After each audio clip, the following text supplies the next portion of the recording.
আপা, বাংলাদেশের উত্তর একটাই, সেটা হচ্ছে শেখ হাসিনা। বাংলাদেশের উত্তর একটাই, সেটা হচ্ছে যে বাংলাদেশ আওয়ামী লীগ। আপা, অনেক অনেক অনেক অনেক ধন্যবাদ, আপনি সময় দিয়েছেন।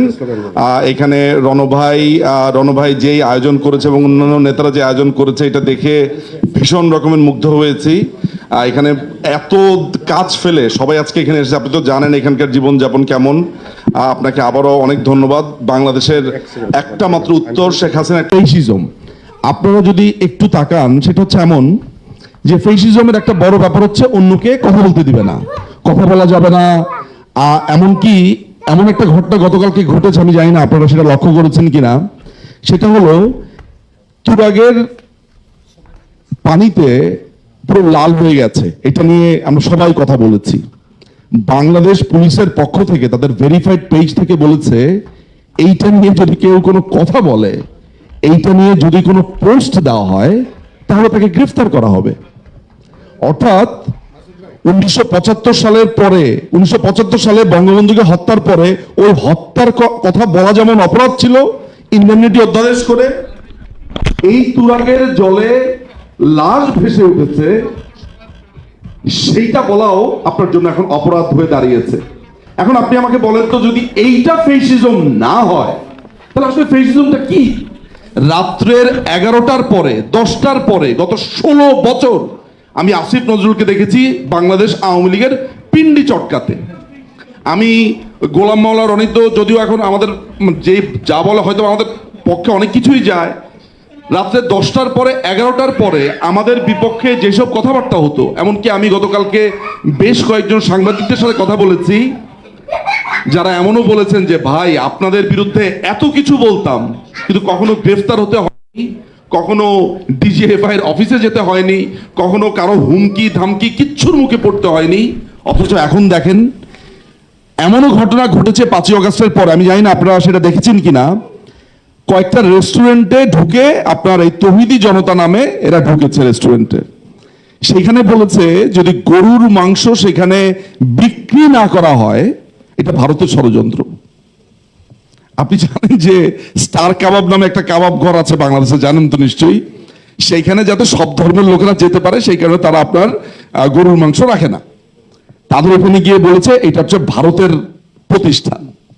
তো এইটা যদি ফেসিজম না হয়, তাহলে ফেসিজম কোনটা আসলে? আপনাকে কথা বলতে দেবে না, আপনাকে মেরে ফেলবে, আপনাকে খুঁজতে এসেছে কারণ আপনি আওয়ামী লীগ করেন, আপনি ছাত্রলীগ করেন।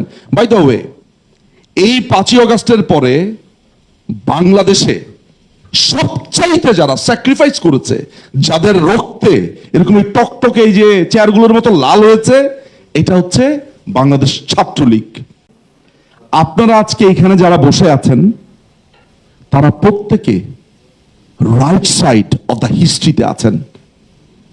আপনাদের আজকে মনে হতে পারে যে আমাদের ছেলেদেরকে মেরে ফেলছে, কষ্ট করছেন। আমি জানি এখানকার সবার নামে 3টা 4টা 5টা করে মামলা আছে, কিংবা কারো বাবা পলাতক, মা বাসায় ফিরতে পারছেন না, বোন বাসায় ফিরতে পারছেন না।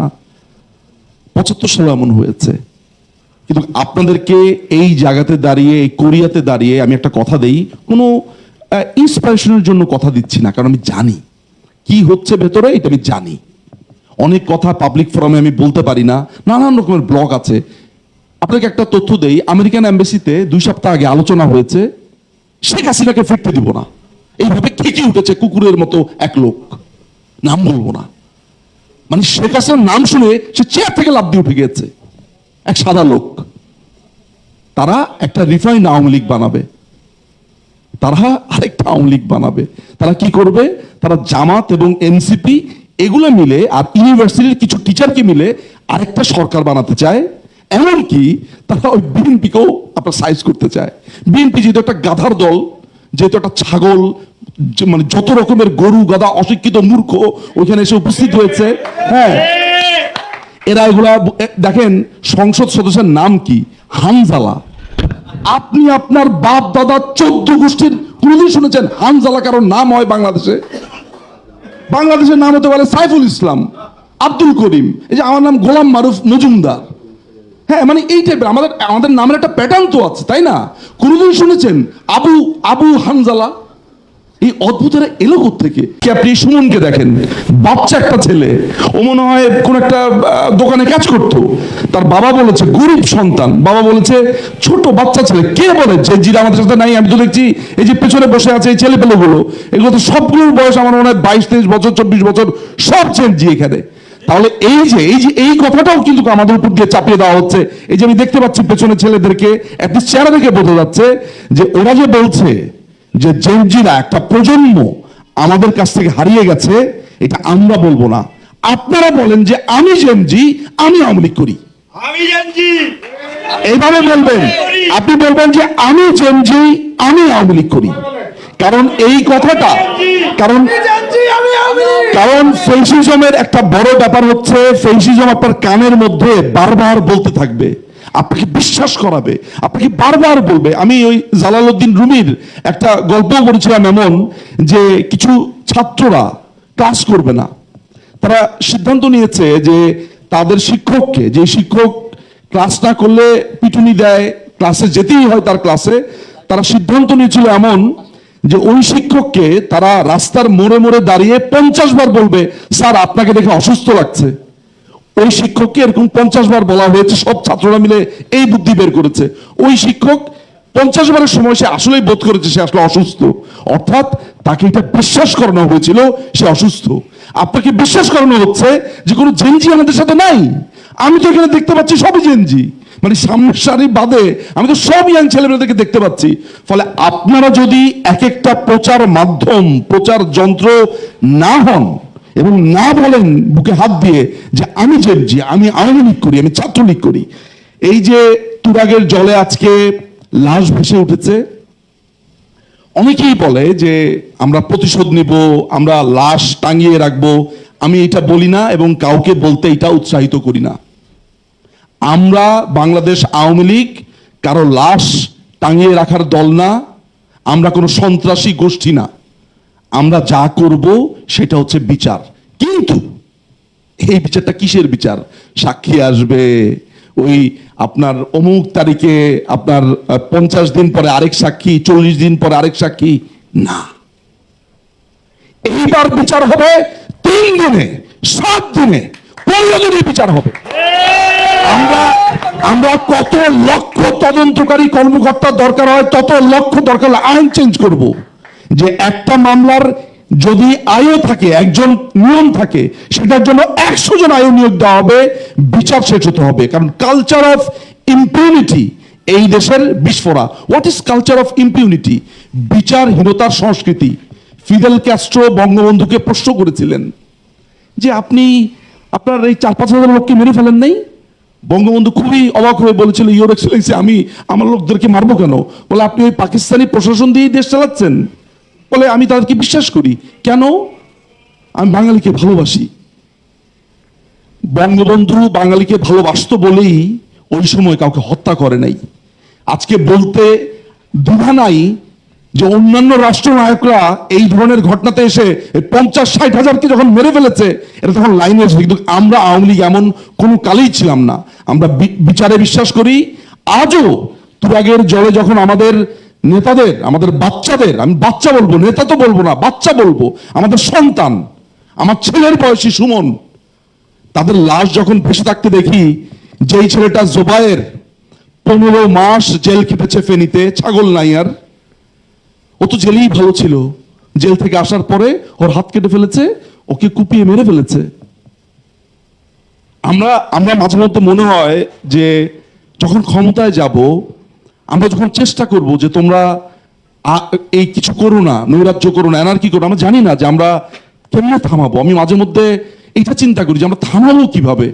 যেই কষ্ট, যেই অপমান, যেই লাঞ্ছনা আমাদেরকে দেওয়া হয়েছে, একটা ভয়ঙ্কর ব্যাপার। ফলে যেই কথাটা আপনাদেরকে শুরুতে বলেছি, যে যখনই আপনাকে বলা হয় ফেসিস্টের দোসর, তার সাথে প্রশ্ন করবেন, তোমার নাম ন্যাশনালিস্ট কেন? তোমার দলের নাম ন্যাশনালিস্ট কেন? তুমি কল্পিত শত্রু বানিয়েছো ভারতকে। ভারতের কাছে দেশ বিক্রি করে দিয়েছি, মসজিদে উলুধ্বনি হয়েছে। একটা চুক্তি দেখাও তো। আচ্ছা, আপনাদের জন্য আমি এখানে তো দেখাতে পারবো না, পড়েও শোনাতে পারবো না, কিছু পয়েন্ট বলবো। এটা ট্রেড ডিল, আমি এটা নিয়ে এসেছি আপনাদের জন্য, জাস্ট 4-5টা পয়েন্ট বলবো। আপনারা জানেন এখানে একটা জিনিস জিজ্ঞেস করি, আপনারা এই ট্রেড ডিলটা কজন পড়েছেন এখানে? আমি জেনজিদেরকে একটু জিজ্ঞেস করি, পেছনে যারা আছে কজন পড়েছে? সত্যি কথা বলবেন, না পড়লে নাই, কোনো সমস্যা নাই। পড়েন নাই।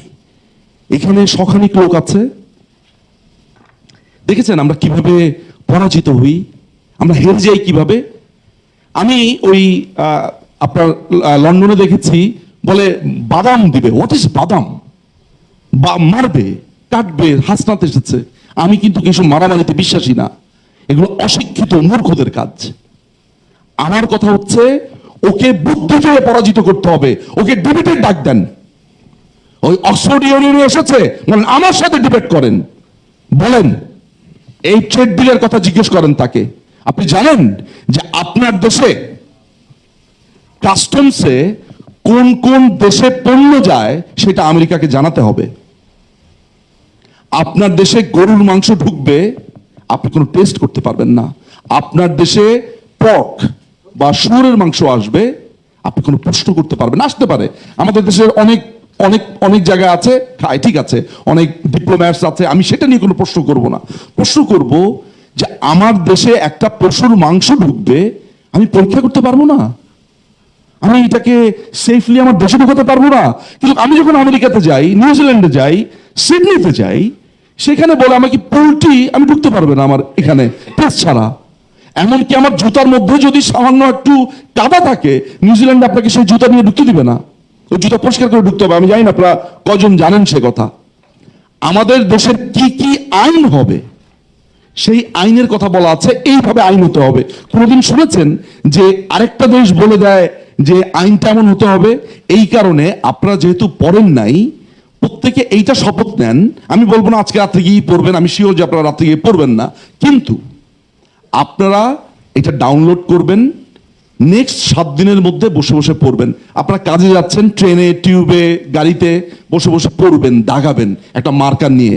তারপরে একটা কাজ করবেন, এখানে যতগুলো মানুষ আছে তাদের মধ্যে 10 জন মানুষ যদি এই ট্রেড ডিল নিয়ে একটা ভিডিও বানায়, 10টা মিডিয়া তৈরি হলো।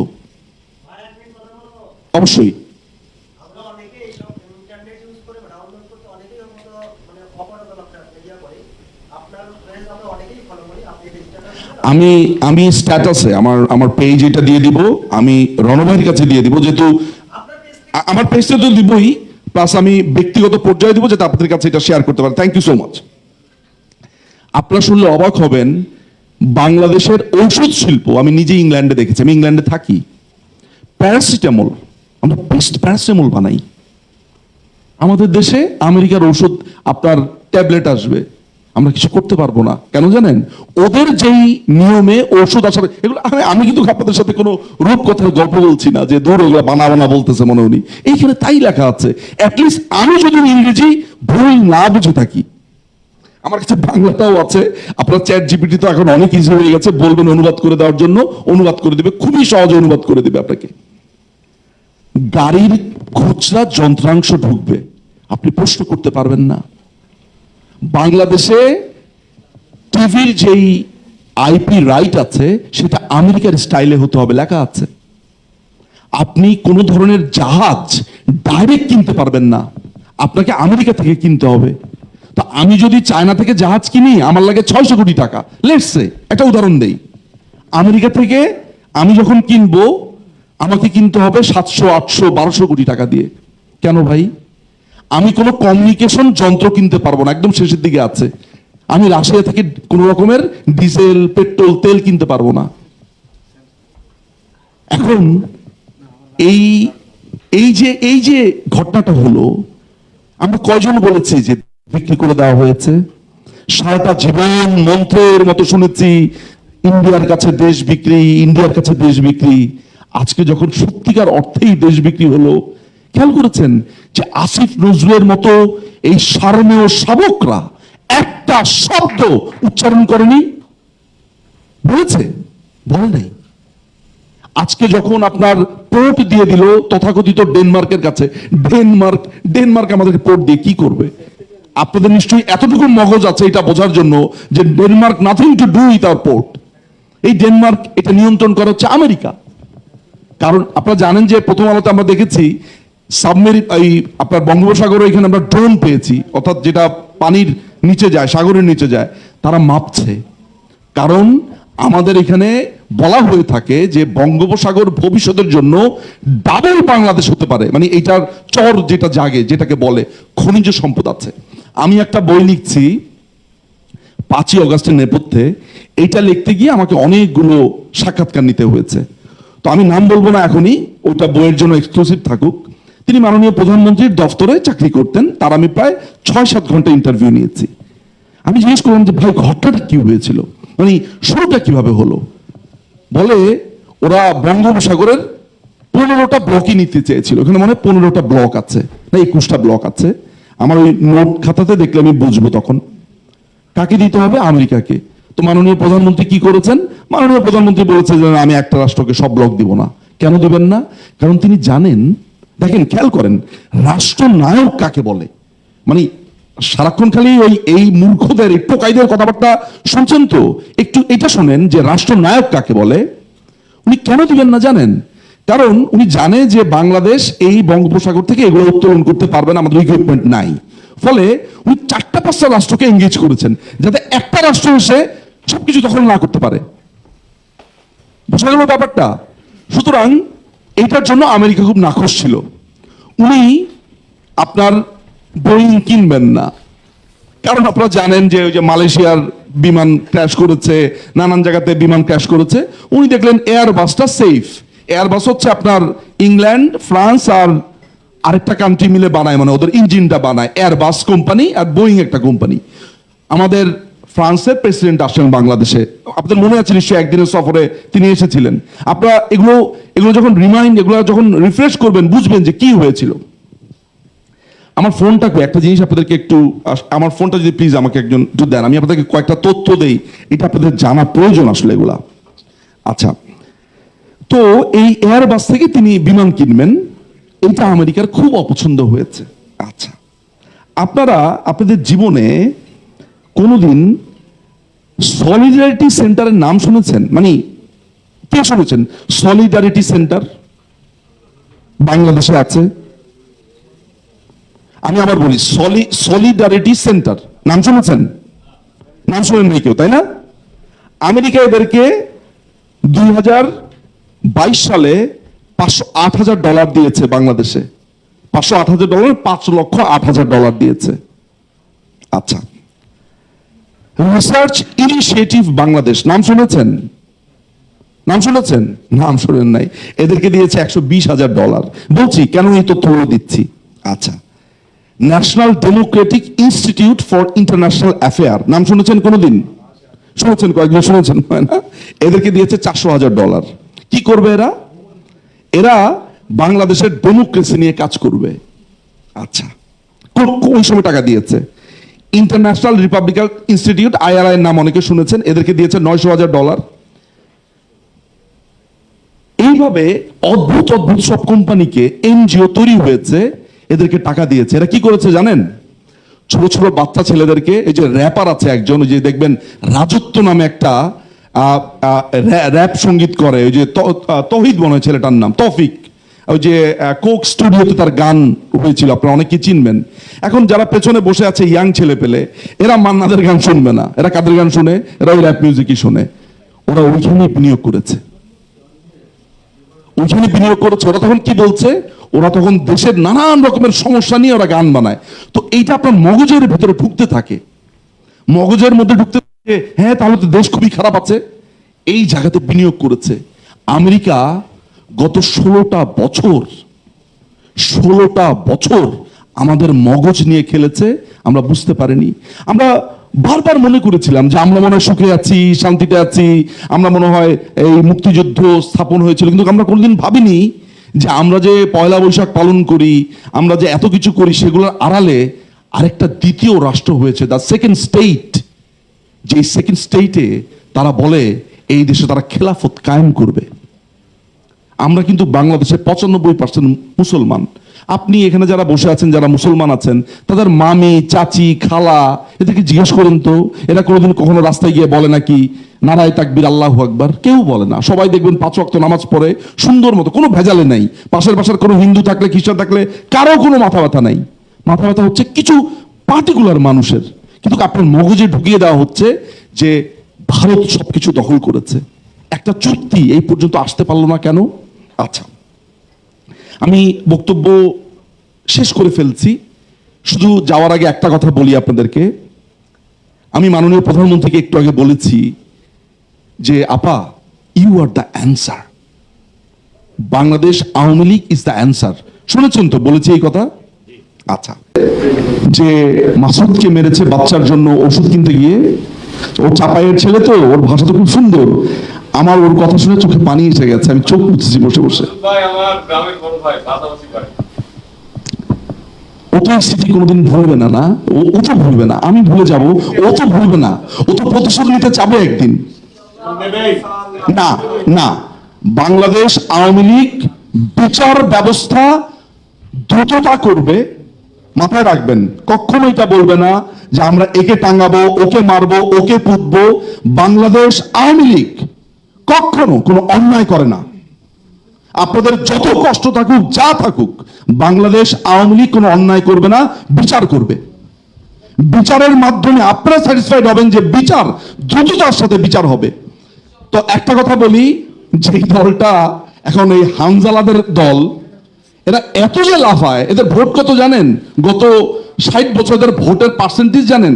বসে বসে হিসাব করেছি, 5.30। 20 কোটি নাগরিকের দেশে, 20 কোটি নাগরিকের দেশে 5.30 ছোচরা বলছে আওয়ামী লীগকে শেষ করে দেবে। পাহাড়ের নিচে একটা গরু এসে হাম্বা হাম্বা যেমন করে, কথাটা ওইভাবে শোনা যায়। আমার বক্তব্য আমি এই জায়গাতেই শেষ করলাম, সময় আমাদের একদম শেষ।